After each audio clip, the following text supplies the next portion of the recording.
Iniciar a gravação. Então, boa noite a todos. Hoje a gente vai falar do capítulo 12 do Dogma e Ritual de Alta Magia. A gente vai fazer uma relação com o capítulo 12 do Apocalipse e com o Arcano 12, que é chamado de um Pedurado no Tarô. Para quem está chegando agora, é importante entender que os 22 arcanos maiores do Tarô é a chave hermenêutica, são a chave hermenêutica para compreender a obra Dogma e Ritual de Alta Magia, né?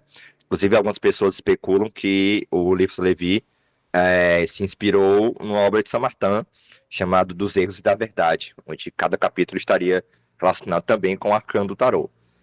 Então, para quem não sabe, o tarô ele é a chave de explicação de cada capítulo. E aqui a gente vai um pouco além, a gente relaciona com os capítulos do Apocalipse, porque há um mistério dentro do esoterismo de que os 22 capítulos do Apocalipse estariam relacionados aos 22 arcanos maiores do tarô. Né? Então, a gente traça essa ponte simbólica para fins de meditação, de reflexão, de aprofundamento simbólico. Né? Então, sem mais delongas, vamos porque hoje tem muita coisa. Tá? Bom, como a gente sempre começa fazendo essa reflexão sobre o 12, né? A chave do dodecenário, a gente chama aqui de dodecenário, dá 12 partes. E aí eu vou ler com vocês. O número 12 é a chave do apostolado, do sacrifício, da redenção através do sofrimento, das provações e angústias, mas também da caridade e da graça, né? Então, quando a gente vai olhar para o número 12 ao longo da espiritualidade, do esoterismo, das mitologias, das narrativas, a gente vê, por exemplo, que lá no Egito, no submundo egípcio, se fala dos 12 portais, né? Temos também os 12 deuses do Monte Olimpo. Temos também os 12 trabalhos de Hércules. Temos também os 12 apóstolos de Jesus, que a gente vai falar bastante hoje. As 12 portas da Nova Jerusalém, as 12 estrelas na coroa da mulher do Apocalipse. Lembrando que essa mulher do Apocalipse, com 12 estrelas na coroa, ela aparece no capítulo 12, que é o capítulo que a gente vai ver hoje. E se você fizer a soma teosófica 1 mais 2, dá 3, que é a imperatriz, né? Que é essa mulher coroada de estrelas. Então, existe um mistério aqui numerológico, místico e esotérico que a gente vai explorar bastante. Os famosos, obviamente, 12 signos do zodíaco, né?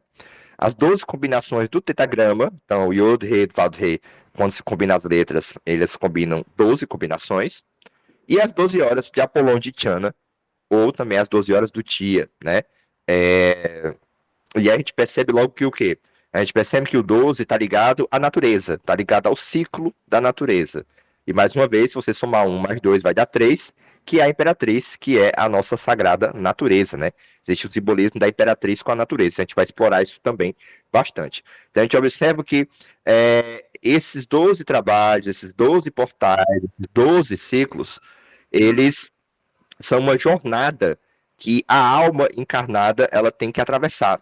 Então fala de iniciação, mas fala de iniciação no sentido do tempo, do relógio, no sentido horoscópico, ou seja, qual é a hora da iniciação que você está. Porque é como se as fases da luz, as fases que o Sol passa ao longo do ano, por exemplo, que ele vai aumentando, que ele vai diminuindo a luz, vai traçando potências simbólicas, que são os signos, né? E esses potências são portais, né? E a iniciação no sentido de você conseguir localizar qual é o desafio, né? Qual é a chave daquele momento. Então existe muito forte aí a presença da astrologia, né? A gente vai ver isso também. E aqui eu coloquei a imagem da Virgem Maria e os 12 apóstolos, porque a Virgem Maria aqui vai simbolizar a alma do mundo, na medida que esses 12 signos zodíacos, eles compõem a alma do mundo, esses 12 portais, esses 12 deuses são as 12 forças fundamentais da alma do mundo, e aí, obviamente, se você multiplicar o 12 por 4, vai dar os 36, né, que é os 36 arcanos menores, os 36 diamonds, 36 arcanos menores que eu diga, retirando os arcanos da corte, né, só os arcanos mesmo ali, menores numerados. Então, eu coloquei essa imagem porque ela me parece representar as 12 potências, 12 decanos, exatamente, Caio, decanos. As potências do universo, né, aqui personificada nos apóstolos. Temos aqui a Virgem Maria como a alma do mundo, a anima mundi, também a igreja, né, a igreja cristã, a alma da igreja cristã. E o Espírito Santo como o Spiritus Mundi. Né? Sempre lembrando que no paganismo, no hermetismo pagão, por exemplo, se fala muito da alma do mundo. Quando chega o cristianismo, né, se fala, e lá no Renascimento, particularmente, se fala mais de um espírito do mundo. Então, o espírito do mundo é representado como o Espírito Santo, isso era ponto pacífico no Renascimento, né? Se lá no Renascimento você dissesse que o Espírito Santo é o espírito do mundo, ninguém ia assim, estranhar muito, não, porque era meio que a percepção da época, né? E aqui eu coloquei o Espírito Santo e tem aquela tese, né, que é uma tese cristã no sentido mais heterodoxo, de que a Virgem Maria é uma representação do Espírito Santo, né?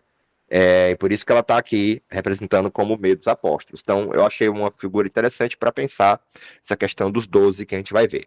Lembrando que essas 12 potências naturais, quando chega na narrativa judaico-cristã, elas se personificam em seres humanos. O Schelling vai falar sobre isso, né?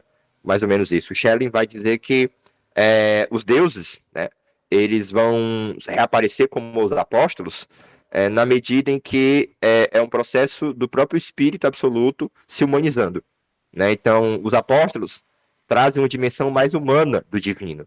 E como o progresso, né, da consciência é o progresso da natureza para o homem, então, da mitologia, né, com os raios, forças naturais, até a questão mais humana, a questão da batalha do bem e do mal na alma, a psicomaquia, né, como se falava muito na Idade Média. Então, os apóstolos vão representar esse campo onde o bem e o mal, né, travam essa luta dentro da nossa alma, os anjos e o diabo, né, na Idade Média. Bom, então, vamos começar aqui, né?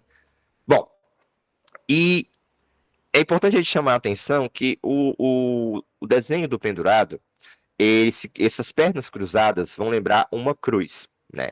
Então, a ideia do Sagrado Coração e a ideia do sacrifício, né? Temos aqui os espinhos apertando esse coração, desse coração apertado. Aqui o pendurado, temos também uma pessoa numa situação nada confortável, né? E o símbolo de Marte, que antigamente, o símbolo antigo de Marte, você sabe muito bem, era uma cruz em cima da bola, né? Aí depois que puxaram mais para cá, ficou tipo uma lança. Então, o Lamed também, ele tem uma relação com essa coisa do pendurar-se, né? Olha como a silhueta do desenho, o Livro Levi chama a atenção para isso. A silhueta do desenho parece, ó, o homem pendurado pela perna, né? Como se aqui fossem as pernas dele. Então, no Sagrado Coração, vou ler agora. A cruz que emerge acima do coração, né? A cruz que emerge acima do coração de Jesus simboliza o sacrifício na crucificação, que leva à redenção e ao amor universal. É a expressão máxima de entrega e transcendência por meio do sofrimento. No pendurado, as pernas cruzadas formam uma cruz invertida ou diagonal, sugerindo sacrifício, mas em uma dimensão interior ou espiritual. Ele está pendurado voluntariamente num ato de rendição e contemplação. Então, o pendurado, ele não foi colocado aqui como um castigo, né? Então, ele não está sendo castigado. Ele está se submetendo, né? Ele está se submissando, vamos dizer, né? Assim, por exemplo, Islã, né? Que quer dizer muslim, quer dizer aquele que é submetido à vontade de Deus. Então, essa ideia da submissão à vontade do divino, né? A gente vai ver que tem muito isso a ver, essa ideia do sacrifício. A gente sabe que o Ares também está ligado ao sacrifício, Marte também está ligado ao sacrifício, coração, sangue, tudo isso que é o sofrimento, mas é aquele sofrimento que redime, né? Mas a gente vai ver que o pendurado está associado na escola francesa ao signo de Libra, tá? Eu estou fazendo aqui um traço simbólico com Marte, mas é porque é um traço simbólico possível, uma ponte simbólica possível, das várias possíveis, né? Bom, ambas as cruzes representam a aceitação do sofrimento como parte de um propósito maior. A cruz de Jesus aponta para um sacrifício externo e divino, enquanto a cruz das pernas do pendurado indica o processo interno e espiritual, né? À toa que a perna está para trás, né? Dizendo que o processo é interior. Então, assim, está preocupado com uma dimensão da interioridade, né? Não é uma ação externa. Tá? E esse trecho aqui, eu peguei do Jung Tarot, da Sally Nichols, né? Acabei não colocando aqui a referência, mas estou falando. Eu dei uma pesquisadinha por lá, porque estava um pouco obscuro, algumas compreensões do pendurado que eu estava querendo formular e expressar. E aí eu achei esse trecho interessante que fala assim, a Sally Nichols, né? É um momento terrível, pois precisamos abrir mão dos velhos e experimentados modos de funcionamento e confiar-nos à nova vida, ainda não vista ou experimentada. Exige sacrifício e coragem. Todos nós, talvez de maneiras menos patentes e dramáticas do que a descrita aqui, passamos por períodos na vida em que nos vimos similarmente abraços com um problema psicológico produzido pelas circunstâncias. Momentos em que os antigos padrões de comportamento já não podiam manter-nos de pé, quando a vida puxava o tapete debaixo dos nossos pés, de tal maneira que nos sentíamos suspensos entre mundos e só podíamos esperar e rezar. Olha aí com a expressão do pendurado, né? Nessas ocasiões, nos sentimos traídos pela vida, degradados e humilhados, despojados de todo o orgulho e de nossa persona, a aparência ou máscara pública que usamos como para-choque entre o nosso eu secreto e o mundo. Então, o pendurado, eu achei esse trecho interessante porque fala muito essa questão do pendurado como aquele momento que tudo bem, é um momento caótico, mas que nele existe a possibilidade da sua mente se ancorar em outra coisa, né? Fala muito da gravidade, ou seja, o mundo está de cabeça para baixo, né? Aqui, mas a mente ela está quieta, a mente ela está centrada na fé, ela está centrada na esperança, né, de que as coisas vão mudar. Eu coloquei essa representação aqui do pendurado de cabeça para baixo, cabeça para cima, porque eu estava lendo um texto, eu acho que era da Sally Nichols, que falava assim, quando o pendurado sai investido, o que ele parece, né? Ele parece um homem que está querendo voar, mas que a humildade, né, a ligação com o mundo, ali prende ali na corrente aqui embaixo, né? Então, assim, você se eleva, mas você tem sempre uma raiz no mundo. Você tem sempre um lugar no mundo. Você é um ser no mundo. Então, aqui tá ligado à finitude, né? Ao processo da finitude. A ideia de que nós não somos seres fora do mundo. Nós somos seres com o mundo, enraizados no mundo. Nós temos uma facticidade, vamos dizer assim, né? E aí se pede até para olhar se a expressão do pendurado ela parece diferente. Bom, ela não parece ser uma expressão de sofrimento. Ela também não parece ser uma expressão de alegria, né? Vejamos, venhamos e convenhamos. Ela parece ser uma expressão de serenidade, se você for prestar atenção, né? Nem alegria nem sofrimento, mas uma serenidade.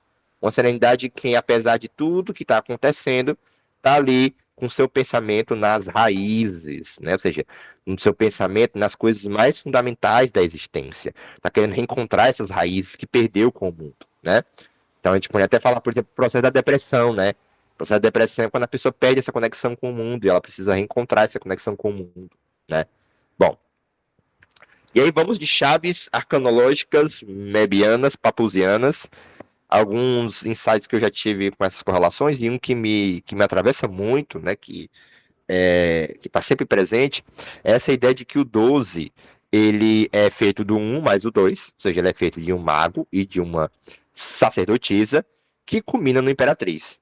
Isso é muito interessante porque os 12 signos, os 12 meses, todo esse ciclo natural dos 12, ele é no fundo o quê? A mãe divina, a natureza sagrada que está por trás de tudo isso, né? Então, por isso que a Imperatriz aqui como número 3. Então, a alma do mundo ela se doa e ela se desdobra nessas 12 direções. E aí eu trouxe alguns insights, né? Como por exemplo, as fases da iniciação, representado pelo pendurado, requer sabedoria, o mago é o lugar dessa sabedoria universal, né? E discrição, porque a papisa é o lugar da discrição, é o lugar do silêncio, né? É o lugar do mistério, né? Ou seja, é silêncio, é mistério por quê? Porque é algo que tem a ver com o seu caminho. Não é algo que tem a ver com o caminho do outro. É por isso que é um mistério. A galera não entende qual é o sentido dos mistérios, né? Quando os mistérios foram profanados, as pessoas saíram por aí dizendo: ah, eu vi que num êxtase divino que eu sou São Miguel, que eu sou o rei tal, que eu sou a divindade tal. E aí impôs isso como verdade para as outras pessoas, né? Quando na verdade aquilo é uma chave do caminho dela. Por isso que ela tinha que ficar em silêncio. Por isso que ela tinha que calar a boca. Né? Não é porque é alguma coisa terrível que vai ameaçar alguém, mas é porque o segredo e o mistério é para você compreender que aquilo é uma chave do seu caminho e não uma chave do caminho do outro, e não uma chave do caminho da coletividade. Não é uma proposta religiosa, não pode virar uma doutrina, né? Mas um mistério, né? É diferente. O mistério é uma fonte mais originária, é a fonte de toda doutrina, na verdade, né? E requer sabedoria e discrição para operar a magia sagrada, como lembrando Valentim Tolberg, a Imperatriz é essa magia sagrada, essa magia superior, essa magia celeste, né? Lembrando que na compreensão do Renascimento, nós temos a alta magia, representada pela Imperatriz, nós temos a magia natural, representada pelo pendurado, os 12, né, tá, essa coisa toda, e nós temos a baixa magia, que é a magia egóica, que é a magia para fins maléficos, que seria o diabo, né? Seria a feitiçaria, vamos dizer assim. Então, é nesse sentido. Mas tem mais. Tem mais. Vamos aqui que tem mais compreensões. Também nós podemos entender, e o Eliphas Levi vai nessa perspectiva, que o pendurado, o 12, é a famosa grande obra.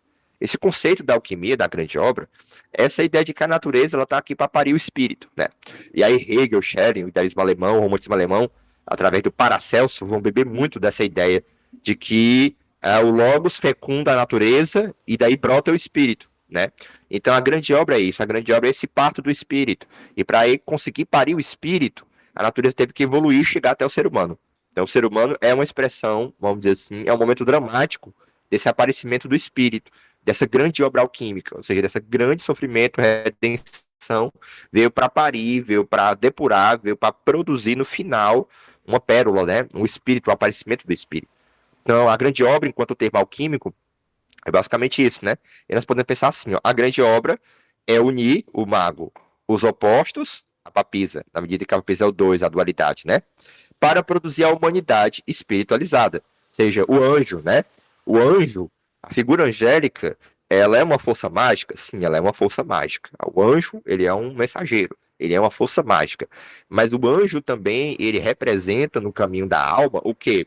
Ele representa a alma espiritualizada, a humanidade espiritualizada. As asas do anjo, né, e aqui o trono da imperatriz lembra umas asas de anjos, se eu prestar atenção, a asa do anjo é sinal de liberdade, ou seja, a alma espiritualizada é o coroamento da liberdade. E para quem não sabe, e eu considero isso particularmente, porque eu sigo a metafísica da liberdade do Schelling, a liberdade é a natureza íntima de Deus, né? O Deus, o absoluto, ele é liberdade. Então ele vai alcançando evolução nos reinos minerais, animais, vegetais, o hominal, até o coroamento da liberdade. E esse coroamento da liberdade, nós seres humanos representamos como? Como nós mesmos, humanidade, o anjo, como análogo à nossa humanidade, só que com asas, ou seja, o triunfo da liberdade, né? O triunfo da liberdade é essa alma espiritualizada, né? E também a imperatriz, enquanto natureza, segurando essa águia, significa que o objetivo da natureza é parir o espírito, e ela está grávida, né? A gente sabe que a imperatriz tem a ver com gravidez. Então, a natureza, ela é fecundada pelo Logos para parir o espírito. Então ninguém nasce com o espírito nessa perspectiva, como no espiritismo, né? Ninguém tem um espírito. O espírito ele é produzido, o espírito ele será, o espírito é futuro, o espírito é projeto, né? O espírito não é entidade. Entidade é alma. A alma, sim. A alma é uma força viva, é uma entidade.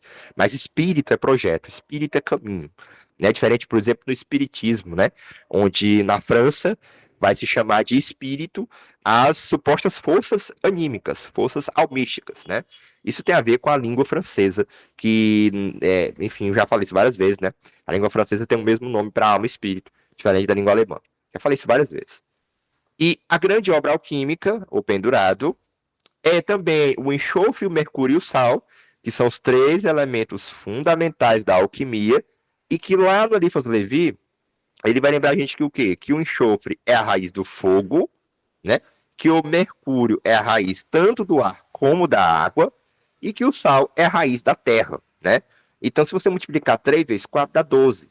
Para dizer o quê? Que a grande obra alquímica é o enxofre, o mercúrio e o sal transmutado nos 4 elementos, né? Então, 3 vezes o 4, que dá o 12.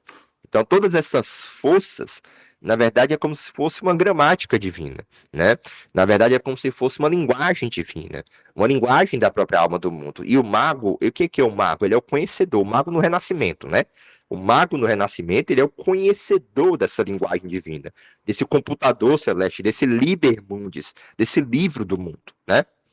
Bom, e aí também temos que ver uma coisa, que a imperatriz, ela representa a alma do mundo, e o pendurado representa as 12 potências anímicas que se desdobram da alma do mundo. Lembrando que do ponto de vista platônico, né, do ponto de vista pré-cartesiano, a nossa alma até encarnar no corpo, ela vai passando por várias esferas, né? Desde esferas mais gerais, Aí Saturno, Júpiter, Marte, as esferas planetárias, até se encarnar, né? Então essas 12 potências anímicas é como se fosse assim a expressão ali das esferas que a alma vem descendo, então ela vem pegando um pouco de cada esfera, e esse um pouco de cada esfera é perceptível no nosso mapa natal. O nosso mapa natal seria esse código, esse rastreio da queda da alma, vamos dizer assim. Só que isso no mundo natural, pagão, né? Hermetismo alexandrino, hermetismo do corpus hermético, para vocês entenderem o que eu tô querendo dizer. Já na perspectiva de hermetista cristã, ou seja, o hermetismo neoplatônico aí de Florença, do Renascimento, do Pico, da Mirândola, do Marcílio de Fitino, que é o que a gente vai estudar no que vem, tá? A gente vai estudar o hermetismo pagão e o hermetismo cristão com muito gosto, muita profundidade, todos estão convidados. Vai ser uma profundidade absurda e, ao mesmo tempo, uma acessibilidade, uma tentativa de tornar esses arcanos mais acessíveis também para a comunidade esotérica. Então, estão todos convidados desde já, quem estiver assistindo esse vídeo. Depois que terminar os 22 capítulos, a gente vai adentrar no hermetismo pagão e no hermetismo cristão. Bom, e aí no hermetismo cristão, a imperatriz seria o Espírito Santo. Olha a diferença. Sofia, né? Então, Sofia como representação feminina do Espírito Santo. É uma coisa mais etérea, mais abstrata. Não diria mais abstrata, mas eu diria... enquanto aqui está no mundo da natureza, né? Aqui está no mundo do humano, né? Ou seja, o humano, ele é natureza? Sim, o humano, ele é natureza. Mas o humano, ele não é só natureza. Ele é encontro entre a natureza e o espírito, né? Então, ele é ponte entre a natureza e o espírito. Em todas as religiões, representa o homem assim. Nos mistérios também, o ser humano é representado assim. No corpus hermético também, o ser humano é representado assim. Então, quando há dentro essa dimensão da interioridade do humano, aqui as coisas aparecem de uma outra forma. Aqui as coisas aparecem como a ideia do supranatural, ou melhor, intranatural, né? Talvez na perspectiva da imanência, a gente possa pensar de que o mundo da alma é intranatural, né? Ou seja, a alma não está dentro do corpo, é o corpo, é o mundo natural que está dentro da alma, né? É difícil a gente pensar isso, porque a gente é treinado no modo cartesiano de pensar, né? De que a alma está dentro do corpo, né? Mas na verdade é o contrário, é o corpo que é o externo, né? A alma ela está ali numa dimensão mais profunda. E aí o que acontece?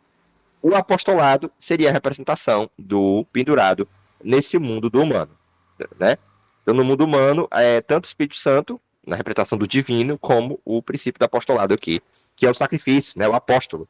O apóstolo é tipo um mensageiro, né? É aquele que vem trazer a mensagem, né? A gente vai ver aqui o apostelo. Gente, se estiver atrapalhando, porque tá limpando ali o quarto, vocês me avisam que eu peço para parar ali, tá bom? Se estiver atrapalhando a ouvir. E aqui eu trouxe a Madre Teresa de Calcutá, porque a ideia de apostolado me parece muito pendurado, me parece muito com isso aqui. E se eu estiver ficando louco, vocês me avisam, tá? Mas isso aqui para mim fez muito sentido. Vou ler aqui para vocês, ó.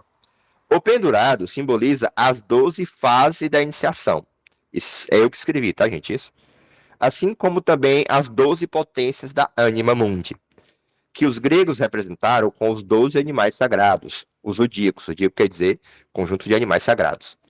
Esse paralelismo entre aquilo que é do âmbito do espírito, ou seja, a iniciação, e do âmbito da natureza, ou seja, as 12 potências, só reforça que ambos, espírito e natureza, possuem uma raiz comum, que é o absoluto.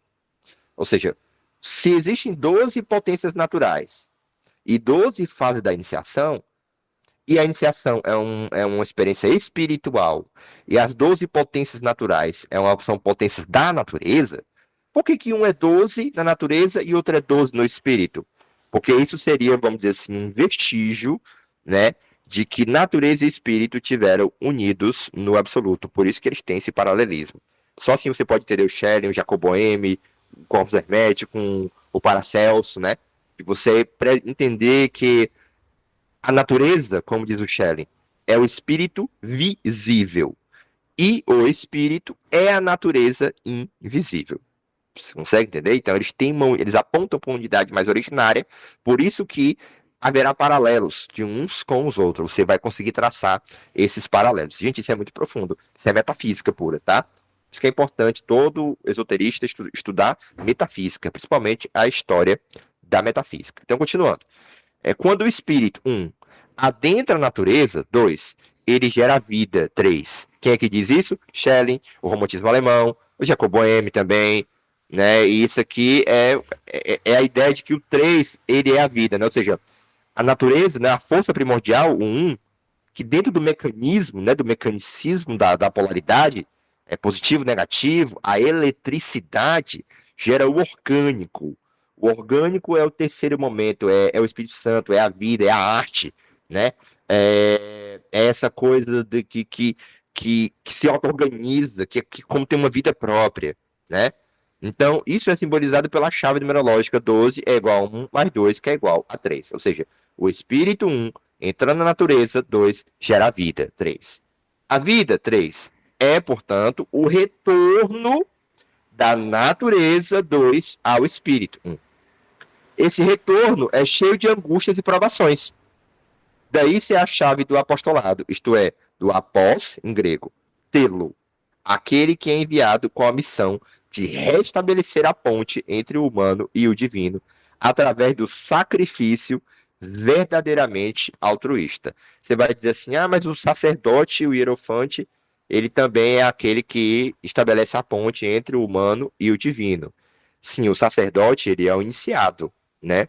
Ele é aquele que já tem uma missão, ele é aquele que já tem um cargo, ele já sente a responsabilidade dele por cuidar, né, do processo da iniciação.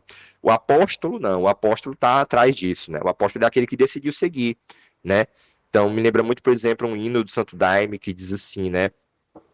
Que fala mais ou menos assim que a minha doutrina é seguir, não é fingir e nem é falar, né? Ou seja, o pendurado é isso, a doutrina dele é seguir, é o apóstolo, ele segue. A doutrina dele não é falar, a doutrina dele não é fingir, a doutrina dele é seguir, né? Então esse seguir, esse impulso, né, amoroso e caritativo, né? E a Madre Teresa aqui, ela me lembra muito essa ideia do pendurado nesse sentido, do apostolado nesse sentido. Quando você olha para essa mulher, você entende, não precisa falar mais nada. Isso é o apostolado. Isso aqui é o apostolado, né? Ou seja, essa entrega, né? E é engraçado que com a representação dessa aura aqui atrás, né, dessa coisa, lembra um pouco o sol, né? A gente vai ver que o pendurado tem uma ligação com o sol, na medida em que dos 12 signos rodam ao redor do sol, né? Ou seja, o sol é a energia primária que distribui para eles, né? Então tem a questão do sol muito forte aí. Bom, continuando. Então, continuando o texto. Agora palavras do Eliphas Levi, tá? Bom, ali com palavra do Anel Kairos, agora palavras do Eliphas Levi. Eu coloquei esse desenho aqui porque esse desenho me pareceu muito, assim, de uma forma pictória, né, figurativa, expressar o que o Eliphas Levi vai dizer aqui. Olha como é interessante, gente, ó. A grande obra é, antes de tudo, a criação do homem por si mesmo. Olha aqui o ser humano, né? Girando essas forças naturais para criar a si mesmo, né? Isto é, a conquista plena e total que faz das suas faculdades e do seu futuro, né? Ou seja, a afirmação da liberdade.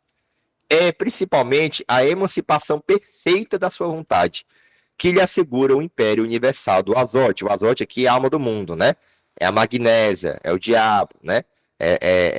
Enfim, é todas essas forças naturais da magnésia. Isto é, um pleno poder sobre o agente universal. Então, essas forças astrais, ela é a antiga serpente do Jardim do Éden, né? Então, fique bem claro que ela é o diabo, tá? Ela não é Satanás, é diferente. Então, vamos começar a dividir aqui as coisas, né? Vamos começar a nossa diabologia e a nossa satanologia, que tem, inclusive, o Schelling desenvolve uma satanologia filosófica, que eu sou doido para chegar nesse capítulo lá, mais profundo. Mas, enfim, tá em alemão, vai ter difícil chegar lá um pouco. Mas, é assim, o que é o diabo? O diabo é uma força natural, né? O diabo é essa serpente, é essa força magnética, essa magnésia, é esse fluxo dos astros, né? Que nos arrasta para as tentações, que nos arrasta para os impulsos de matar, de destruir, de ter ciúme, de comer, os vícios, né? Então, os influxos das estrelas são influxos viciosos, né? Assim, mas ele tem influxos positivos? Sim, tem. Quando a alma se espiritualiza, aí ele acessa o lado mais espiritualizado dos planetas. Mas se a alma estiver mais decaída, ela vai acessar os níveis mais baixos dos planetas, tá? E aí o que acontece? O Satã não. O Satã, ele é o adversário. O Satã é aquele que vai te acusar, né? Então ele vai dizer, você não é filho de Deus, você não merece, né? Mas você é um pobre coitado. Mas você não merece o divino. Mas você não é isso. Então ele vai fazer você duvidar de você mesmo, né? E ele é muito moralista, tá? Então, o Satanás, não existe ser mais moralista que o Satanás, porque ele vai comer a tua consciência moral, vai te fazer sentir culpado diante do divino, quando nada mais, nada menos que tu precisa é continuar seguindo, né? Seguir adiante e não ficar ali lamentando porque supostamente desofendeu a Deus, essa coisa toda. Aí você já entende que o cristianismo católico e o cristianismo protestante não existe, né, sem os satanás. Eles precisam do satanás para conseguir incutir o medo da autonomia, né? Então, o Satanás, ele é um perfeito assediador moral. Você sabe que eu estou estudando bastante sobre a questão do assédio moral, né? Eu estou até querendo fazer as relações metafísicas com a queda de Lúcifer, mas isso é tema para depois, tá?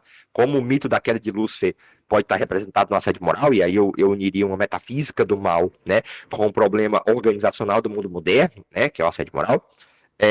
Então, o Satanás, ele é um assediador moral. Ele é aquela consciência que fica te culpando, é aquela consciência que te coloca para baixo. O diabo não, o diabo é tentação, né? O diabo não é mal, ele tenta, ele te seduz, né? O brilho das estrelas nos seduz, né? O encanto da estrela nos seduz, né? Então, essa compreensão de que você tem que ter, que a alma tem que tomar cuidado com esse influxo das estrelas é muito própria da Idade Média, né? O São Tomás de Aquino falava isso, né? Ele acreditava em astrologia, ele dizia que sim, que os astros regem a vida humana, mas que a alma humana ela pode, por livre-arbítrio, transcender a influência dos astros, né? Então, isso tem um impacto muito forte na astrologia, essa compreensão, porque já começa a nascer uma ideia de liberdade, né? Mas, enfim, isso é um outro assunto. A gente não dá para entrar aqui, que senão se estenderia demais. Bom, e aí o Eliphas Levi continua. A arte hermética, e é intrigante e interessante como o Eliphas Levi usa o conceito de arte. Eu achei isso incrível, porque quando você diz que o hermetismo é, antes de tudo, uma arte, né? Você está querendo dizer o quê? Você está querendo dizer que ele é um fazer, ele é uma poesia, ele é uma poiesis, né? Ele não é um dogma religioso, ele não é isso, ele é um fazer, ou seja, ele é uma produção da arte, né? Ou seja, ele não tem uma regra fixa, imutável, ele se adequa às circunstâncias, né? Ele é como se fosse uma coisa livre, né? A arte carrega essa liberdade, né? Ninguém consegue capturar a arte. E a arte, ela mostra o quê? Que há várias formas de fazer aquilo, né? Por exemplo, há várias formas de expressar o amor, né? Poesia, canto, pintura, né? Então, se o hermetismo é uma arte, então o que o Eliphas Levi está dizendo?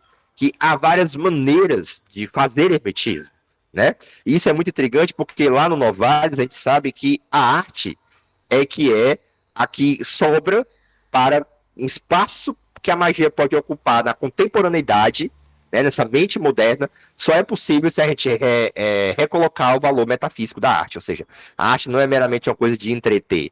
A arte ela expressa essa nostalgia do espírito e a natureza no absoluto, né? Então a arte ela é por si só mágica. E não há quem duvide que a arte tem um poder mágico, né? Principalmente no nosso mundo hoje em dia da propaganda, da internet, né? Da sedução através da arte, do brilho e, né, do poder que isso tem, né? E do poder que isso tem nas pessoas. Bom, então a arte hermética é, pois, ao mesmo tempo uma religião, né? Ou seja, ela não é uma religião no sentido de que é uma religião hermética, mas como ela é uma arte, ela pode se desdobrar em uma religião. Assim como ela pode se dobrar em uma filosofia, em uma ciência natural. Obviamente que ciência natural, não no sentido de ciência natural moderna, né? Essa do método empírico na modernidade. Mas uma ciência natural baseada no critério da analogia, né? A ciência natural pré-cartesiana. Né? Uma ciência natural que operava por outra forma, não da análise, né, ali detalhada, mas do símbolo, da analogia e essa coisa. É outra linguagem. Como diz o Foucault, nas Palavras e as Coisas, é a linguagem das similitudes. A linguagem que regia no Renascimento, para atender a ciência do Renascimento, você tem que entender o que seria o conceito de similitudes. Fica aí a dica, tá bom? Aí, continuando no livro Levi. A grande obra de Hermes é, pois, uma operação essencialmente mágica e a mais elevada de todas, porque supõe o absoluto em ciência e vontade. A luz no ouro, ouro na luz e luz em todas as coisas. Essa ideia de que a luz no ouro, ouro na luz e luz em todas as coisas, traduz o que seria, vamos dizer assim, um pensamento hermético, o que seria o pensamento das similitudes. Ou seja, a ideia de que tudo está dentro de tudo. Ou seja, o universo está dentro de cada grão de areia. Né? Então, ou seja, dentro do ouro tem tudo, principalmente a influência do Sol. Por isso que o ouro é regido pelo Sol, né? E por aí vai. Então, o que acontece? Eu acho interessante o Livro Levi dizer que é uma operação essencialmente mágica, porque o Livro Levi está colocando a ideia do mágico no centro da própria natureza e da própria vida. Ou seja, a ideia de que a realidade ela só consegue ser compreendida se a gente assumir o conceito de magia. Né? O conceito de magia é importante para entender a realidade, porque não tem como explicar o surgimento da vida a partir de meros choques aleatórios de átomos se você não pressupõe que essa natureza tem uma vida própria, portanto, uma magia, né? Um encantamento.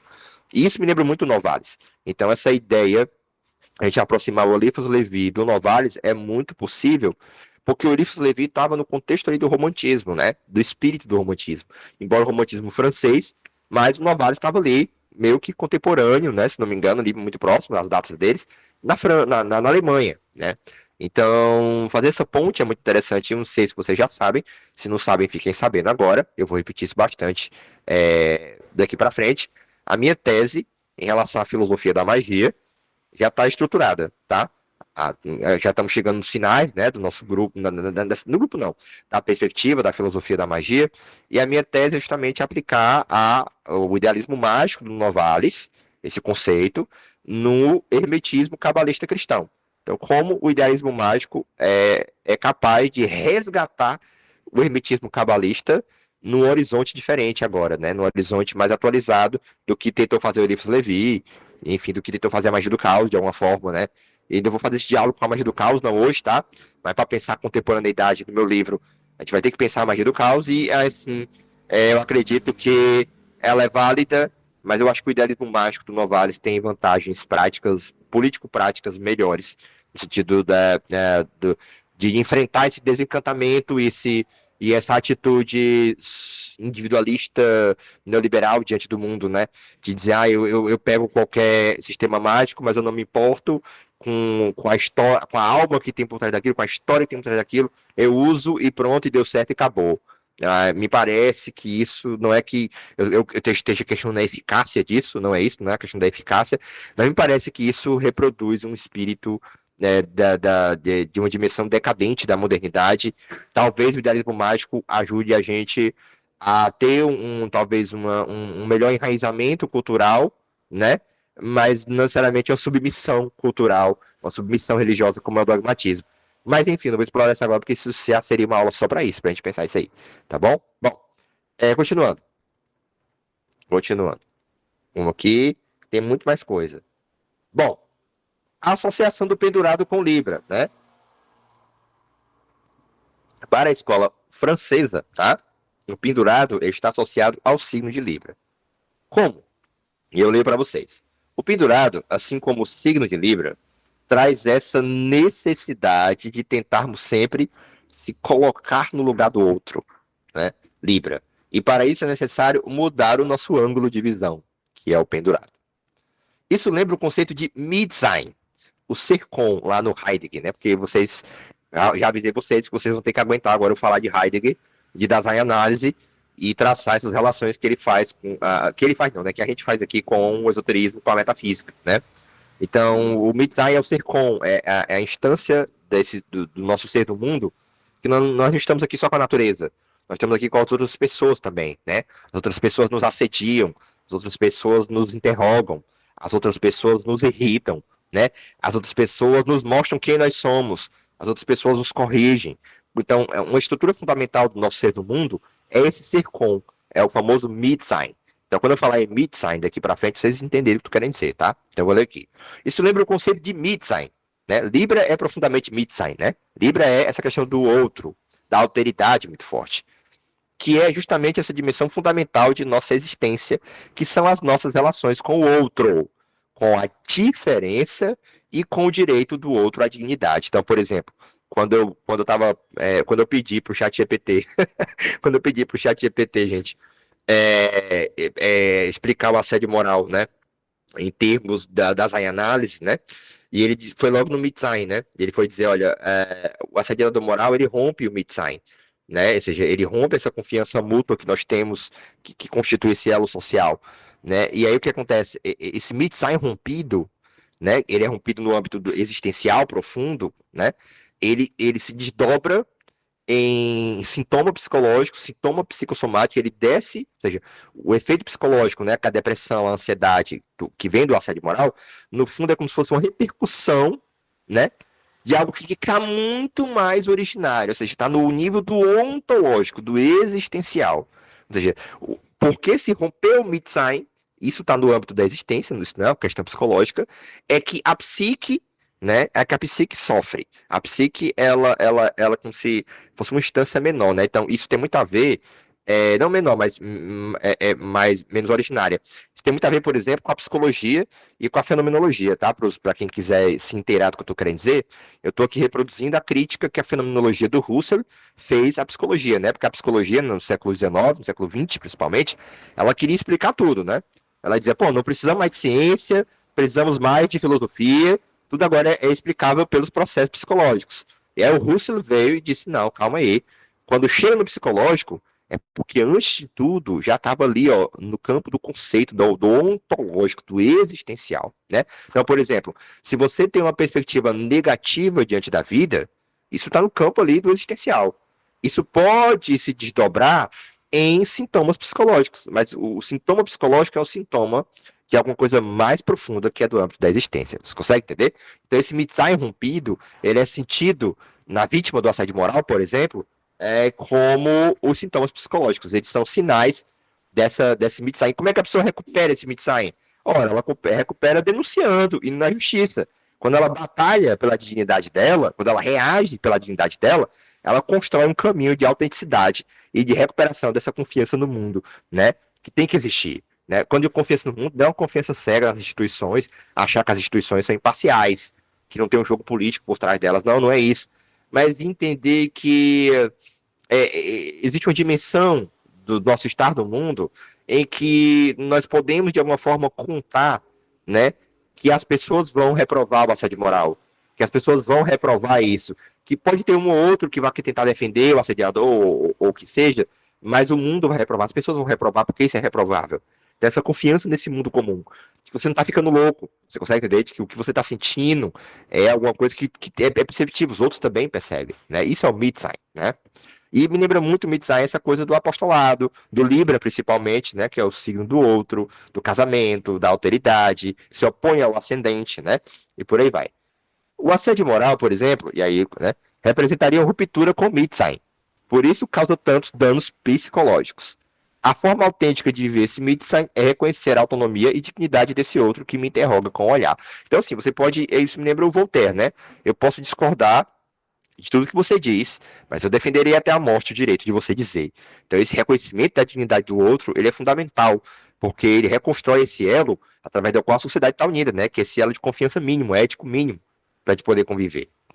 E aí, vamos chegar na sessão hoje. Hoje está recheado, tá? Hoje vai ser até que demora um pouco, porque eu vou passar agora por todos os apóstolos. Eu vou passar pelos 12 apóstolos. Sim, eu vou fazer isso. Por quê? Porque há muito tempo eu já queria me demorar um pouquinho nesse assunto, que é o assunto da relação dos 12 apóstolos com os 12 signos. Então eu aproveitei a ocasião e disse, já que a gente vai falar do pendurado, do arcano 12, toda essa chave do 12, vamos falar dessa relação. Mas vamos falar dessa relação no sentido não só de explicar, né, tentar explicar por que cada apóstolo é relacionado a cada signo, mas também a gente, como a gente tá influenciado pelo Novalis, né, e recentemente eu dei uma aula na escola do Mago Lamon, né, escola hermética de alta magia, foi sobre o Novalis e produzi muito material, inclusive eu vou falar bastante sobre o Novalis no meu canal do YouTube nos próximos dias. Então, sempre a gente fala do Novalis, né, a gente que é mago, a gente que é bruxo, a gente que é esotérico, a gente fica encantado como ele nos convida à potência criativa, a uma potência de criar, né? Mas uma potência de criar que não é uma potência desenraizada do mundo, como parece ser a magia do caos, né? Não compromissada com o mundo, mas uma potência de criar que também é um engajamento com o outro, que também é um engajamento com o mundo, né? Que não abala esse design, né? E aí o que acontece? E aí, baseado nesse espírito, eu ousei trazer aqui o que cada santo, cada apóstolo também que o uso mágico que se faz dele também na devoção popular, né? E aí, a partir disso, que cor de vela poderia representar, vamos dizer assim, naquela devoção popular, aquela percepção daquele santo, que está ligado a um arquétipo, vamos dizer assim, um signo, e etc e tal. Então vamos que vamos. Lembrando que aqui, ó, a Santa Ceia já é batido, né, para vocês. Jesus Cristo representa a força solar, isso todo mundo sabe. Aqui atrás é a Trindade, né, as três portas aqui é a Trindade. E aí, aqui é Simão Pedro, né? Aqui eu acabo esquecendo. Esse aqui é o Felipe. Eu sei que aqui é João. E assim, aqui está traçada toda uma relação astrológica e cristã. E isso é muito interessante porque, de certa forma, o que o Da Vinci está expressando aqui é esse hermetismo cristão do Renascimento. Então, o quadro da Santa Ceia pode ser representado, assim, pode ser um símbolo do que é esse hermetismo cristão, né? Porque aqui nós temos uma figura cristã, né? Ou seja, uma cena cristã, mas cuja intenção é conectar com os signos, ou seja, conectar. Por que conectar com os signos de certa forma, conectar com o hermetismo? Porque a astrologia helenística, nessa que nos chegou, ela basicamente é um desdobramento da filosofia hermética. Ela está profundamente ligada à filosofia hermética, assim como a alquimia também. Então, e o hermetismo é ali do caldeirão cultural do helenismo. Então, a astrologia helenística e corpos herméticos estão profundamente interligados. Então, quando você conecta o cristianismo à astrologia, você está conectando de algum modo o cristianismo ao hermetismo. Então, você está trazendo uma teologia hermética do cristianismo. Olha como é interessante.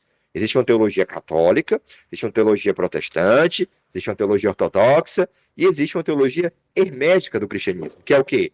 Que é conectando toda essa sabedoria do cristianismo com a sabedoria universal expressa no hermetismo, como se fosse uma linha de continuidade, como se o cristianismo continuasse a verdade hermética. E aí nós lembramos da tese, que eu sempre repito aqui, do Giordano Bruno, né, tese controversa, né, que diz que o cristianismo é uma verdade egípcia, né? E quando ele fala isso, gente, que o cristianismo é uma verdade egípcia, a gente hoje pensa assim, ele errou, porque historicamente hoje o cristianismo não veio do Egito, veio ali do Império Romano. Gente, o Giordano Bruno, quando fala que o cristianismo é uma verdade egípcia, ele está falando em termos mágicos, tá? Místico-mágicos, ou seja, aquela cruz Anki lá do Egito, aquela cruz de Osíris morrer, renascer, tudo aquilo ali é um mistério, é uma mistagogia, né? Mágico e místico, de que esse cristianismo dos santos católicos, da rezadeira ali e tal,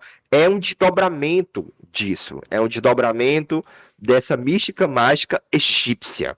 É isso que está querendo dizer. Ele está querendo dizer que esse catolicismo mágico, que é muito expresso na devoção popular, ele é uma reminiscência egregórica, vamos dizer assim, da religião dos egípcios, desse mistério egípcio, que na verdade os egípcios não tinham religião, né? Os egípcios não se entendiam como portadores de uma religião. Os egípcios entendiam que eles praticavam a magia, e a magia era a religião da própria natureza. Então, para o egípcio não fazia sentido perguntar se o outro tem outra religião.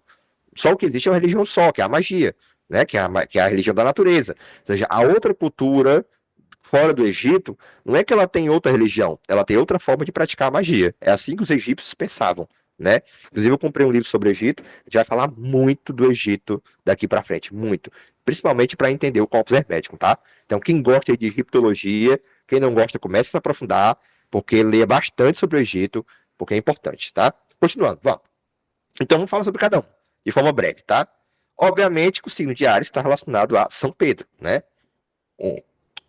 Aquele episódio de Pedro cortando, né, a orelha do soldado romano e etc. Então vamos à leitura aqui para a gente avançar, porque se for falar dos apóstolos, se for parar em cada um, a gente vai terminar aqui meia-noite. Eu vou avançar um pouquinho, vou basicamente ler, tá bom? Aí depois você vai ficar gravado, a gente pode discutir, enfim. Quem estiver assistindo depois no YouTube, deixe seus comentários, tá? Então eu vou partir para a leitura. Ares, Simão Pedro, São Pedro. Característica do signo: coragem, liderança, impulsividade. Lembrando que São Pedro é o líder da Igreja Católica, né? Ele é entendido como líder, primeiro Papa, essa coisa toda. Na devoção popular, proteção contra perigos, força espiritual para superar obstáculos. Para que serve? Abrir caminhos, vencer dificuldades e pedir proteção no trabalho e nos empreendimentos. É o guardião das chaves do céu. A cor de vela seria o vermelho. Touro está ligado a São Judas Tadeu. Características do signo: perseverança, estabilidade, lealdade.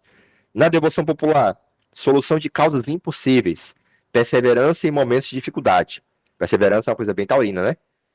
Para que serve? Pedidos de ajuda em situações desesperadoras e por fidelidade nos relacionamentos. Cor da vela, verde. Né? À toa que na representação do santinho tem aqui o verde, né? Verde, touro, é como a alma do mundo, né? Fica desvelando esses mistérios inconscientemente na galera, né?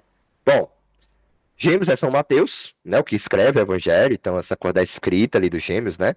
Então, característica do signo de Gêmeos: comunicação, adaptação, dualidade. Na devoção popular, Mateus tá ligado à sabedoria nos negócios, habilidade de negociações, papéis, escritas, né? Cartório, esse tipo de coisa. Para que serve? Pedir prosperidade financeira e habilidades comerciais, já que Mateus era cobrador de impostos. A cor, obviamente, o amarelo, né? Mercurial, bem Gêmeos. Amarelo é a cor de Mercúrio, para quem não sabe, né? Bom, associada a Mercúrio. Signo de Câncer, Felipe. Característica do signo: cuidado, proteção emocional, nutrição. Na devoção popular, Felipe tem a ver com a harmonia no lar e na família. Cuidado e proteção emocional, olha, ligado ao signo de Câncer, né?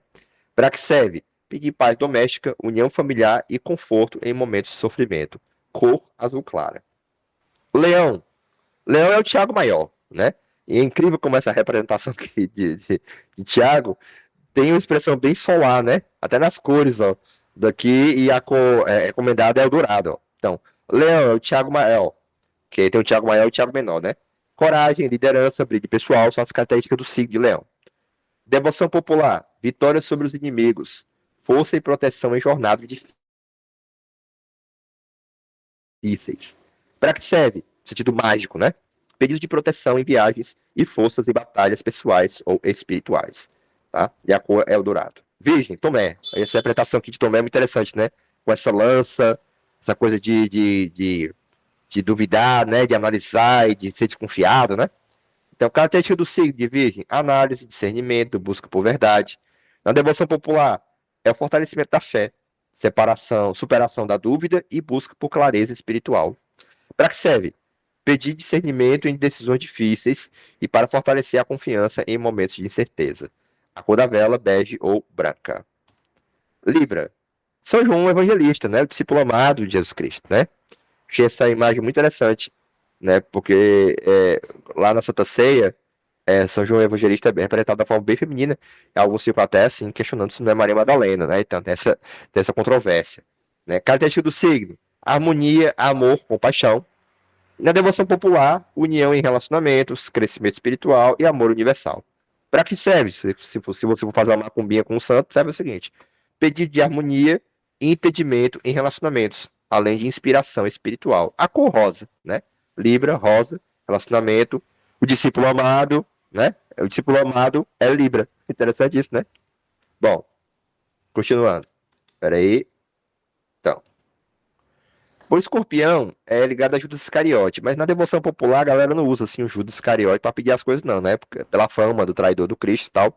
A gente sabe que quando o Judas Iscariote foi expulso, assumiu Matias, né? Então, escorpião é isso, né? Morte e renascimento, né? Sai um, entra outro, né?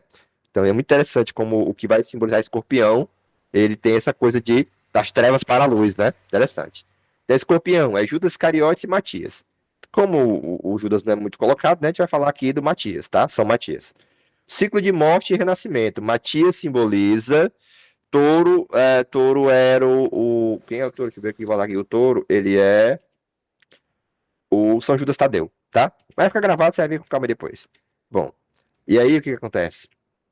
Matias simboliza a transição de uma crise, a traição de Judas, para uma nova fase de renovação no ciclo dos apóstolos. Na devoção popular, renovação espiritual, justiça divina e fidelidade. Para que serve? Pedidos de renovação espiritual e existencial. Cor violeta, né?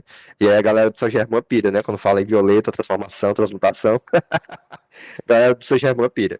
Bom, Sagitário é Simão, o Zelote, e eu achei essa imagem bem sagitariana. Característica do signo, Sagitário: idealismo, busca por justiça, paixão por causas, projetos filosóficos, né, metafísicos, né? Eu tenho um Sagitário no mapa muito forte, então não é à toa que eu sou filósofo, né? Ligado à filosofia, pelo menos. Devoção popular: Sucesso em causas nobres. Inspiração para lutar por justiça. Para que serve? Pedir força em missões e proteção para defender ideais justos. Cor roxa. Eu acho que o roxo aqui é porque tá ligado a Júpiter, né? Júpiter nas Claves de Salomão, se eu não me engano, tá associado à cor roxa, ou na alquimia, enfim. Tem uma relação disso do roxo com Júpiter, né? Bom, Capricórnio é André. Sempre ouvi falar que Capricórnio é André. Determinação, trabalho árduo e paciência são características do signo Capricórnio. Na devoção popular, o André, sucesso em empreendimentos, perseverança em momentos de dificuldade. Para que serve? Pedido de ajuda para alcançar metas, principalmente financeiras ou de carreira. Passar no concurso?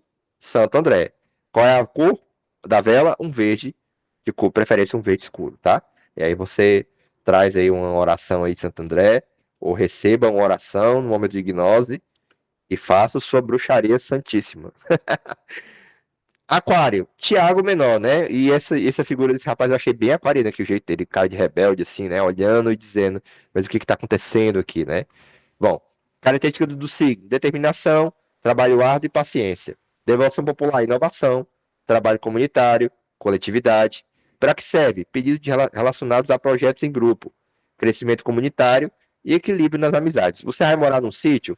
Você vai morar numa comunidade autossustentável? A comunidade está brigando muito, quer paz ali na sua igreja, no seu círculo? Vai, acende uma velazinha azul escuro para o Tiago Menor e reze para ele. Peixes é Bartolomeu, né? Peixe, o signo de peixe está muito ligado à espiritualidade, empatia, compaixão. E na devoção popular é crescimento espiritual, proteção contra maus espíritos. Para que serve? Pedido de iluminação espiritual, proteção divina e superação de dificuldades espirituais. A cor violeta. Bom, então, o pendurado na escola francesa, ele tá ligado a esse caminho que vai de Gueboroa a Tiferet, tá? Esse caminho aqui da árvore da vida, né? Que subindo, né, de baixo para cima, é a passagem do Sol para Marte, né? Então, que ó, já lembra o sacrifício, né? A ideia de disciplina, e etc e tal. Se for de baixo para cima, então é Marte vindo para o Sol, né? Então aí tem a ideia do propósito, né? De seguir o coração, né? Assim, esse Sol que lá no Hideaway, por exemplo, é um aurelo aqui do pendurado, né? A gente vai ver isso depois. Aliás, né, quem tem o baralho de Hideaway sabe disso, né? Então eu vou ler aqui para vocês lá no Cefezirá, o que se fala desse caminho. O 22º caminho, que é o caminho 12, né? Na medida em que ele está contando que 10 são as Céfiras, né? Então esse caminho é o 11, e aí esse aqui é o 12, esse aqui seria o 22. O 22º caminho é a inteligência fiel. Olha a fidelidade, ó. Olha o apostolado, né? Olha o seguir, né? Olha a fides, o fé, fides, fidelizar, né? Fidel, né?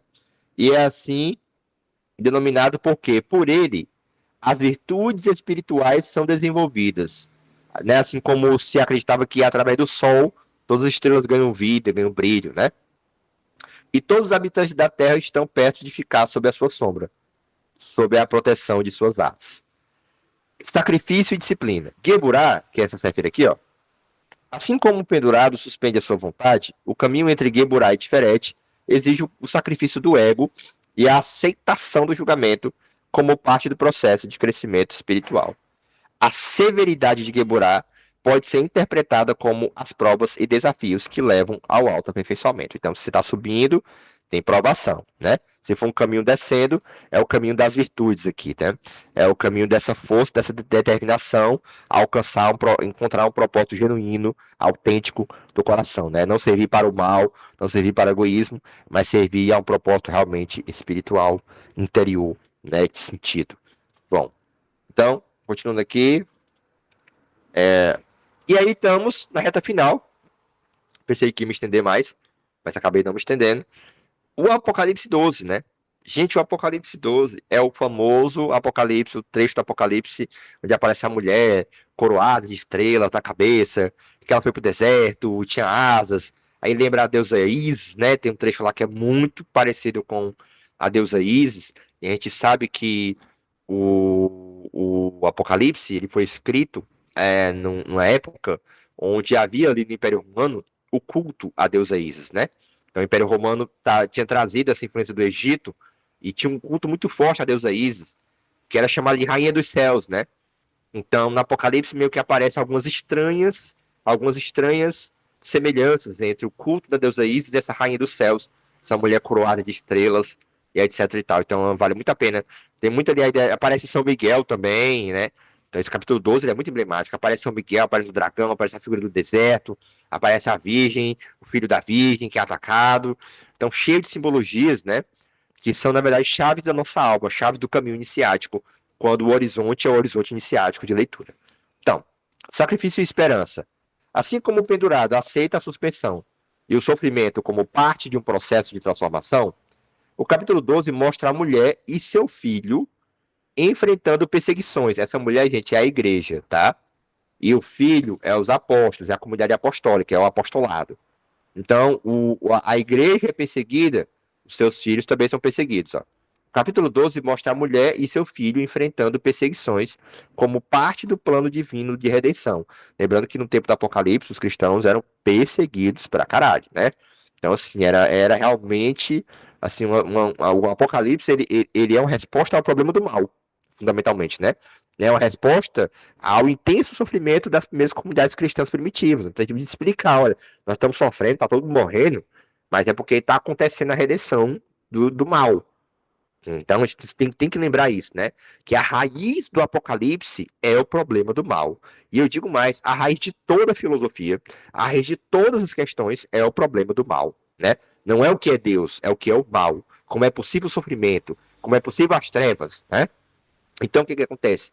Então, a Cabala também, por exemplo, a literatura cabalística também foi uma literatura que, segundo Geshe Sholem, nasceu numa época de intensa perseguição do povo judeu, e que a Torá já não estava mais explicando muito por que eles estavam sofrendo tanto. Então, a Cabala, seja o lado esotérico do judaísmo, seja o que vai enxergar a Torá de uma maneira mais profunda, ela nasce como uma resposta ao problema do mal, ao problema do sofrimento, ao problema histórico do sofrimento, né? Então, é sempre bom entender isso. Porque o problema do mal, do Satã, da queda de Lúcifer é o problema central. O Jacob Boehme, ele intuiu isso na sua sensibilidade filosófica, quando ele diz no Aurora Nascente, quando ele vai falar da queda de Lúcifer, que ele vai dizer que esse é o mais alto mistério, né? Ou seja, é a mais alta profundidade. E é meio paradoxo, né? Falar em alta e profundo, né? Já a mais alta profundidade é o problema da queda. Porque é o problema da queda que faz a gente criar religião, filosofia, ciência. A gente está tentando sair disso, né? Igual o Caverna do Dragão. A gente está tentando voltar para casa, né? E aí a magia, o ritual, né? E a alta magia é como se fosse um instrumento que nós temos para retornar a esse ponto, né? A magia como um processo de religação. A alta magia, no caso da teurgia. Né? Então, continuando. A transição e a suspensão é outro elemento do capítulo 12 que lembra muito o pendurado. O pendurado está entre dois estados, o mundano e o espiritual. De forma semelhante, o capítulo 12 retrata uma transição cósmica. O dragão, né, que é expulso, que carrega um terço das estrelas, lembra muito a queda de Lúcifer, né, esse dragão, sendo expulso do céu, e o nascimento do Messias, sinalizando uma nova era. Então nós temos uma virgem grávida, uma mulher grávida, prestes a parir o Messias, e um dragão tentando destruir o Messias, né? Obviamente que, do ponto de vista histórico, esse dragão é o Império Romano, tentando destruir, né, os apóstolos, né, que é o nascimento do Messias, atacando a igreja, né, atacando essa mulher grávida do Messias. Então isso simboliza ali o sofrimento do Império Romano. Obviamente que, de um ponto de vista esotérico, aí também está se falando de chaves da nossa alma, né? Quem é o dragão da nossa alma, né? Quem é essa mulher da nossa alma? Quem é esse filho? Quem é São Miguel, que aparece também como aquele que vai ajudar magicamente a mulher não ser atacada e ela conseguir gerar o filho, né? Então a força mágica angélica, né? Então temos aí a presença, né, da magia angélica muito forte aí, colocada dentro do Apocalipse. O número 12 e a conexão divina. O número 12 aparece no capítulo como as 12 estrelas da coroa da mulher. Gente, a ênfase nas 12 estrelas da coroa da mulher ser descrito no capítulo 12 é mais um indício de que esses capítulos não são uma numerologia aleatória. Não são assim, deu vontade de escrever uma coisa, capítulo 12. Acordei e senti vontade de escrever outra coisa, capítulo 13. Não. Esses capítulos, eles estão obedecendo uma simbologia oculta. Eles estão obedecendo, vamos dizer assim, uma lógica, uma narrativa. Não é uma lógica no sentido aristotélico, né? Mas é uma narrativa que dentro dela tem uma lógica, né? O Schelling fala muito isso. O Schelling, na fase tardia dele, ele vai dizer assim, mais ou menos assim, né? Não com essas palavras, mas tentando traduzir para vocês, seria mais ou menos isso. Ele vai dizer assim, não é que eu abandonei da lógica, não é que eu caí no irracionalismo. É porque eu acho que mais originário do que a lógica tá essa narrativa expressa no próprio mundo, na mitologia, na religião. Tem uma narrativa subjacente aos mitos. E essa narrativa, ela não é necessariamente lógica, ela não é alógica, mas ela tem uma lógica dentro dela. Então ela não é irracional. O mito tem uma lógica. Não é a lógica, né? Não é a lógica dialética dos filósofos, mas é uma lógica do próprio mito, né? Então, o que que acontece? Então, o fato dessa mulher com 12 estrelas na cabeça aparecer no capítulo 12, então, mostra que o que está sendo dito ali, naquele capítulo, tem algo a ver com o número do capítulo, né? E aí são os indícios misteriológicos que a gente tem. Bom, e tem mais uma coisa aqui. Peraí, tem mais um ainda outra observação que eu queria fazer. Peraí. E eu vou ter uma surpresinha aqui no final para vocês verem aqui. Peraí. Deixa eu passar aqui. Opa, peraí. Deixa eu só passar aqui pro outro slide. Ah, não tô conseguindo não. Peraí. Cadê o outro slide? Opa, aqui, pronto. Ah, não teve outro. Eu acabei não colocando, mas coloquei aqui.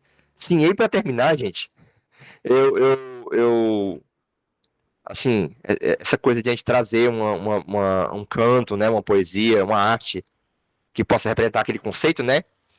E aí, para simbolizar essa questão do pendurado, me veio esse hino do Padrinho Sebastião, do Santo Daime, né, que é a minha religião, vocês sabem. Minha religião é o Santo Daime, minha fé é a Umbanda, mas a minha filosofia religiosa é o hermetismo cristão, cabalista, ancorado no idealismo mágico do Novalis. É mais ou menos isso que eu penso, tá? É um pouco sofisticado, mas com o tempo vocês vão entender, se é que vocês já não estão entendendo aqui, quem tá há mais tempo. Então, eu me lembrei muito desse hino porque me parece assim que ele expressa muito bem todo esse ensinamento do pendurado, quando ele diz assim, ó. O nome do hino é para estar junto a este cruzeiro, né? Ou seja, o cruzeiro, as estrelas, as almas, né? Os seres benditos, né? Essa coisa toda, essa fé milagrosa, né? E o hino é mais ou menos assim, me perdoe que eu canto muito ruim, tá? Para estar junto a este cruzeiro é mudar de opinião. A mudar de opinião lembra o ângulo, né? Ali do pendurado, né? E o outro ângulo ele muda de opinião. Quem ama Jesus Cristo não fala do seu irmão. O mestre está aqui, ele fala bem baixinho, ensina quem procura, deixando quem não quer seguir. Aqui estou dizendo para os meus irmãos ouvir: quem for filho vem chegando e quem não for vai escapulir. Não adianta ser grande sem possuir nobreza. Meu pai e minha mãe nos mostram sua beleza. Então, a chave da humildade, né? Não adianta parecer ser grande se você não tem essa nobreza interior. Isso me lembrou muito a ideia do pendurado. E esse meu pai e minha mãe, o sol e a lua, que o Santo Daime faz muita ênfase nisso, obviamente me parece um traço da filosofia hermética, mais um traço assim. Porque a gente sabe que o Santo Daime teve ligação com o ciclo esotérico da comunhão do pensamento, né? O mestre Irineu pertenceu ao ciclo esotérico da comunhão do pensamento, e o ciclo esotérico da comunhão do pensamento era muito hermetista, alquimista e tal, e tinha os livros lá do hermetismo, né? Que dá muita ênfase no sol e da lua, né? Do sol e da lua, do pai e da mãe, e o mestre Irineu teve acesso a isso, e no canto do Santo Daime expressa muito essa devoção do pai e a mãe como o sol e a lua. Isso é muito alquímico, isso é muito hermético. Então isso é como se fosse não uma influência direta histórica, né? Mas vamos dizer assim um resquício, vamos dizer assim, né? Um aparecimento, né? Se o hermetismo é uma arte, né? Seria essa arte de louvar o sol, a lua e as estrelas, né? Então o Santo Daime tem um pouco dessa perspectiva de uma natureza viva, né? E isso tá ali no fundo do hermetismo, como a gente vai ver quando a gente for se aprofundar em hermetismo, né? Bom, eu termino por aqui, vou deixar vocês falarem, levanta a mãozinha quem quiser falar alguma coisa. Se vocês não quiserem falar nada, a gente encerra por aqui e continua no grupo, mas gostaria de ver você. Vai, Gaspar, pode falar. Então, dois pontos interessantes, alguns pontos interessantes que você falou, né? Que para mim, na minha leitura sobre o enforcado, eu tenho muita dificuldade, né? por causa da relação dele com as outras cartas. E você falou um ponto interessante que eu nunca parei para pensar, porque o enforcado eu vejo como se fosse o limite de algo, né? Quando ele cai ali no meio dos outros arcanos, né? Eu falo assim que ele é como se fosse o limite. Tuf, ó, você chegou, aconteceu essa situação aqui e você já está no limite, ou isso já é o limite da situação. Mas para mim, ele muito trava muito o jogo, porque eu tenho muita dificuldade de entender. E você me deu uma noção de que a questão do tempo, né? Porque são 12 horas, né? Que se repete duas vezes, são 12 apóstolos, né? Então ele carrega um pouco dessa coisa do movimento, né? Junto com o carro, com o mundo, né? E então isso vai facilitar muito na hora de eu ler. Outro ponto também que você falou da questão você teve a visão aí da questão da língua francesa, né? Da alma e do espírito, né? Eu acho que eu não sei se eu já te contei, mas eu frequentei a doutrina espírita durante 16 anos, né? Com meus 18 até os 32 ou 33 anos aí, 34, 33 anos. E lá, eu não me lembro se tem uma nota no livro dos espíritos ou se é ou se é um capítulo, é alguma coisa da revista espírita, né? Que Kardec cita, né, que o termo alma e espírito, né, eles têm o mesmo significado. É o termo alma, espírito e o espectro, né?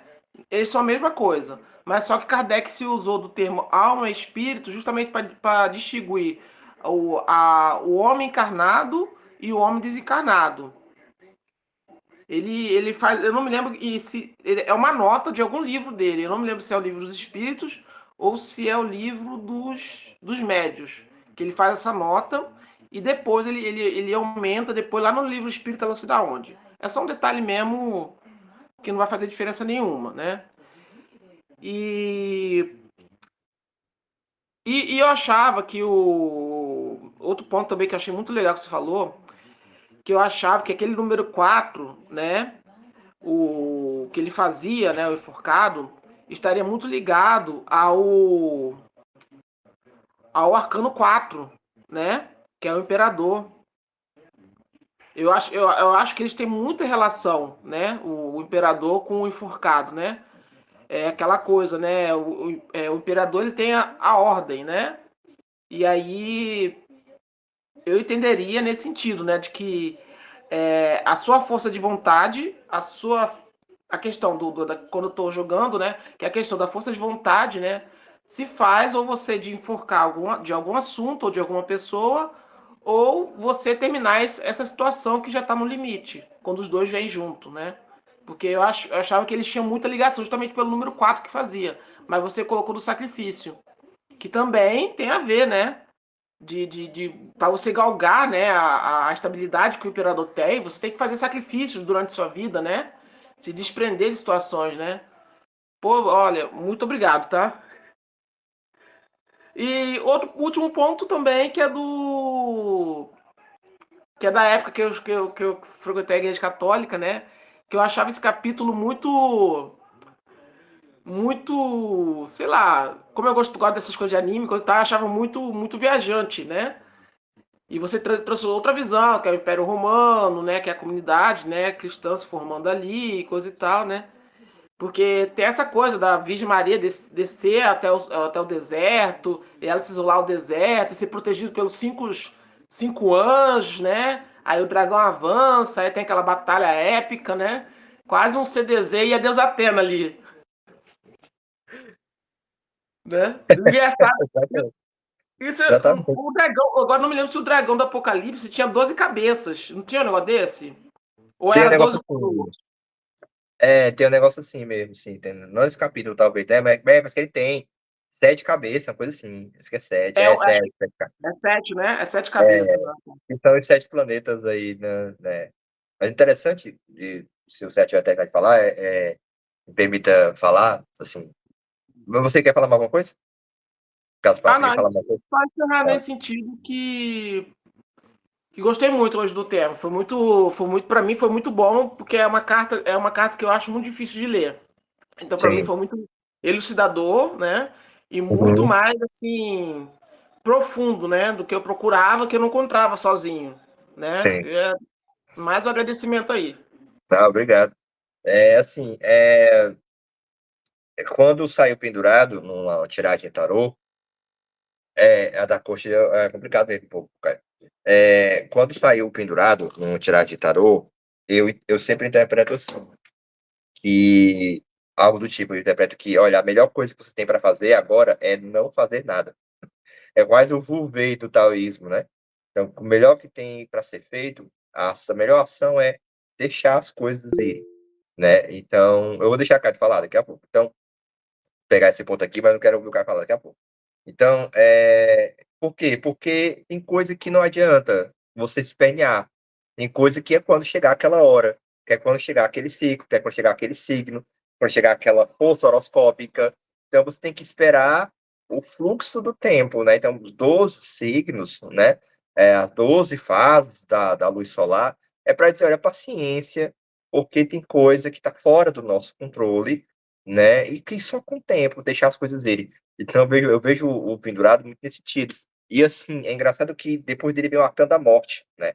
Então, o pendurado, ele já está numa perspectiva de não agir, de aceitar, né? Aceitar o quê? A finitude que vai vir depois, o 13, né? A morte é como exemplo da máximo da finitude.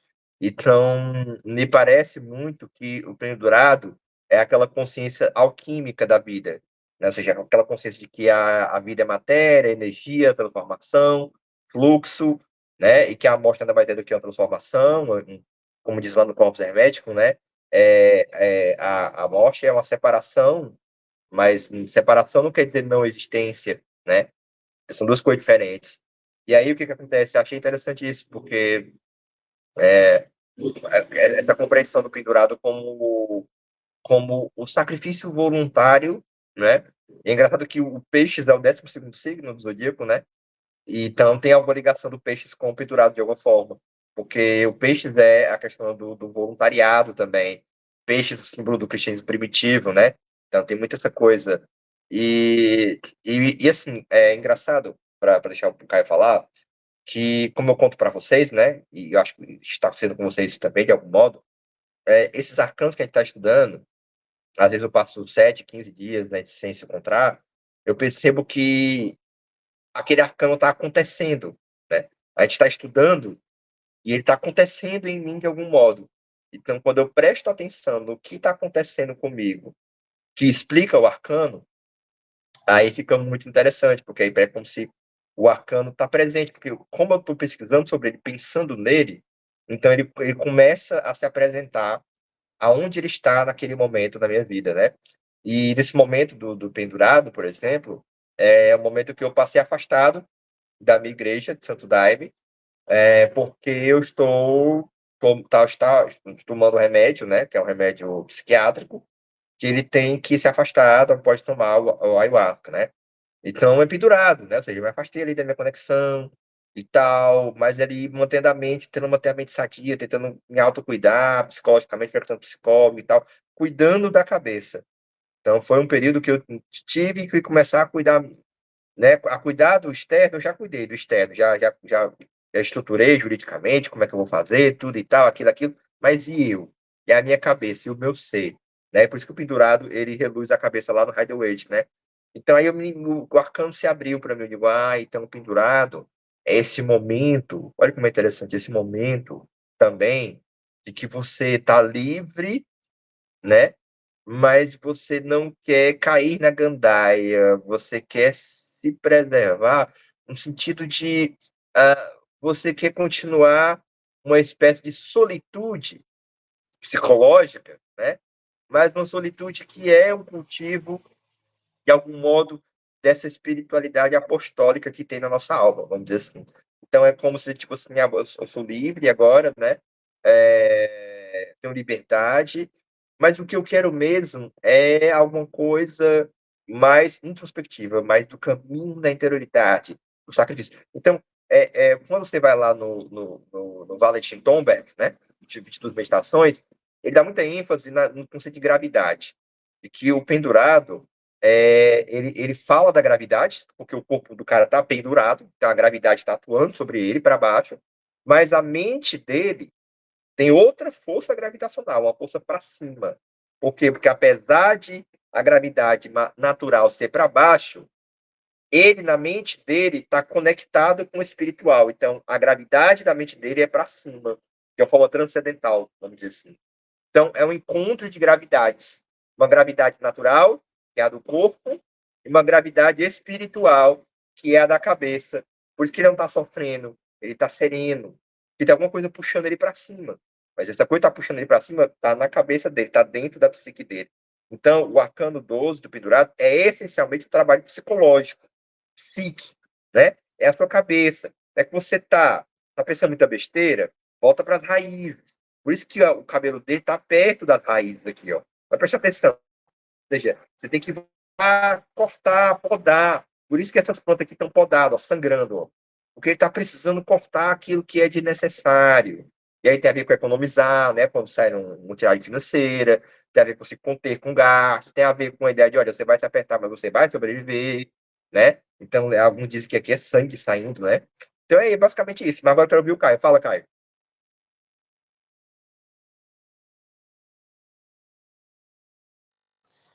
Primeiramente, parabéns, excelente aula.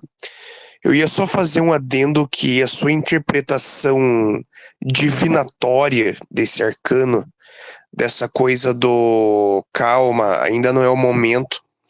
Eu vejo muito disso também no sete de ouros, ou sete de discos, sete de moedas, sete de pentáculos, que no Rider-Waite é um cara que ele quer colher frutas que ele plantou, mas ele ainda não pode, elas não estão maduras ainda. Então tem muito essa coisa da espera. Mas eu acho que dependendo do contexto da pergunta que você faz pro tarô, pode simplesmente ser uma resposta negativa. Ah, eu vou conseguir tal coisa, saiu pendurado.